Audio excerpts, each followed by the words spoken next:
సనాతన ధర్మం కేవలం ఒక దేశం లేదా మతానికి చెందినది కాదు.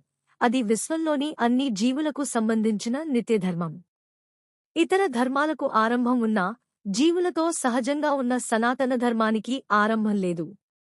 జీవుడు నిత్యుడు, అవినాశి, శరీరం నశించినా జీవాత్మ కొనసాగుతుంది అని గీత బోధిస్తుంది. ధర్మం అనేది జీవునితో నిత్యంగా కలిసుండే లక్షణం. ఆ లక్షణం లేకుండా జీవునికి అర్థం లేదు. భగవంతునికి సేవ చేయడమే జీవుని సహజ స్వరూపమని శాస్త్రాలు చెబుతాయి. కుటుంబం, సమాజం, వృత్తి మొదలైన ప్రతి స్థాయిలో జీవి సేవ చేస్తూనే జీవిస్తాడు. దుకాణదారు, కార్మికుడు, నాయకుడు, ప్రతి ఒక్కరూ ఎవరో ఒకరిని సేవిస్తూనే ఉంటారు. అందువల్ల సేవ చేయడమే జీవుని శాశ్వత స్వభావం. అదే సనాతన ధర్మం. హిందూ, ముస్లిం, క్రైస్తవం వంటి మతాలు కాలపరమైన గుర్తింపులు మాత్రమే. మతం మారవచ్చు, కానీ సేవ చేసే స్వభావం మారదు. సేవే సనాతన ధర్మం. భగవంతుడు పరమభోక్తుడు, జీవులు ఆయన దాసులు. భగవంతుని సేవలో ఉన్నప్పుడే జీవుడు నిజమైన ఆనందాన్ని పొందగలడు. భౌతిక కోరికలతో దేవతాపూజ చేస్తే తాత్కాలిక ఫలితాలే లభిస్తాయి. సమస్త ఆనందానికి మూలమైన కృష్ణునితో సాంగత్యం చేసినప్పుడే శాశ్వత ఆనందం లభిస్తుంది. బృందావన లీలల ద్వారా కృష్ణుడు దేవతాపూజ కంటే భగవదాశ్రయమే శ్రేష్టమని చూపించాడు. భగవద్ధామాన్ని చేరడమే జీవుని పరమలక్ష్యం. భగవద్ధామం సూర్యచంద్రాది వెలుగులు అవసరం లేని నిత్యలోకం. అక్కడికి చేరిన జీవులు మళ్లీ భౌతిక లోకానికి తిరిగి రావాల్సిన అవసరం లేదు. బ్రహ్మలోకం సహా అన్ని భౌతిక లోకాలలో జన్మ, మరణాలు తప్పవు.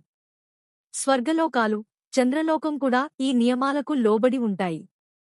ఇతర లోకాలకి యంత్రాల ద్వారా కాదు, భక్తి మరియు పూజా విధానాల ద్వారా మాత్రమే చేరవచ్చు.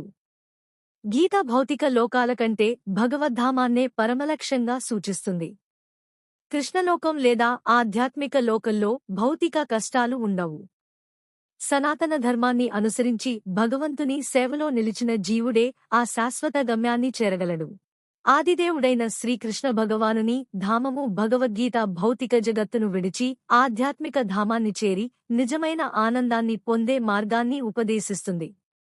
ఈ భౌతిక జగత్తు గీతలో వేళ్లు పైకి, కొమ్మలు క్రిందికి ఉన్న అశ్వత్థ వృక్షంగా వర్ణించబడింది. భౌతిక జగత్తు ఆధ్యాత్మిక జగత్తు యొక్క ప్రతిబింబం మాత్రమే. అది అసలైన సత్యం కాదు. భౌతిక జగత్తులో కనిపించే ఆనందం మిథ్య. నిజమైన ఆనందం ఆధ్యాత్మిక జగత్తులోనే ఉంది.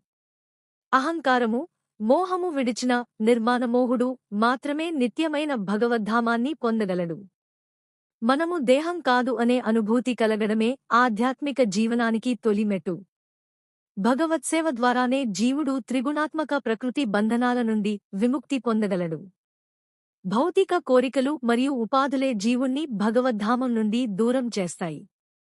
భౌతిక భోగాలపై మోహం లేక భగవత్సేవలో స్థిరపడినవాడే నిత్యధామాన్ని చేరగలడు.